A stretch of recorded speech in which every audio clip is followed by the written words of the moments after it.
This week, two separate lawsuits were filed against Governor Greg Gianforte and Secretary of State Christy Jacobson, arguing that the timing of the veto of Senate Bill 442 deprived lawmakers of their opportunity to decide whether to override the veto. What happened with SB 442 is the veto came in such a manner that it hit the legislature in this sort of no man's land. Constance Van Clay is litigation director for Upper 7 Law, which is representing Wild Montana and the Montana Wildlife Federation. Another suit came from the Montana Association of Counties. SB 442, sponsored by Republican Senator Mike Lang of Malta, would have used a share of marijuana tax revenues to help counties fund construction and repair of rural roads, while also increasing funding for wildlife habitat improvement projects and veterans services. It drew support from 85% of lawmakers, but Gianforte vetoed it, saying it wasn't appropriate to use ongoing state money for a local responsibility like roads. The veto came on the last day of the session, just before the Senate adjourned in a surprise sine die motion. The plaintiffs say the veto was never officially announced on the Senate floor, so senators didn't have a real chance to try to override it. If a veto comes after the session is over and the bill got 2/3 support in the House and Senate, the Secretary of State polls lawmakers by mail on whether they want to enact it into law over the governor's veto.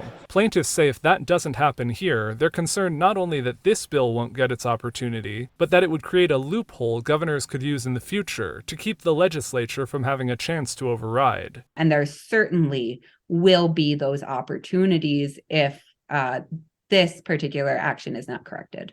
The first successful veto override of this year came last week, on House Bill 693 from Republican Representative Bill Mercer of Billings. It says public agencies can't refuse to provide public information simply because it's part of litigation. The last set of veto override polls currently in progress is set to wrap up on June 20th.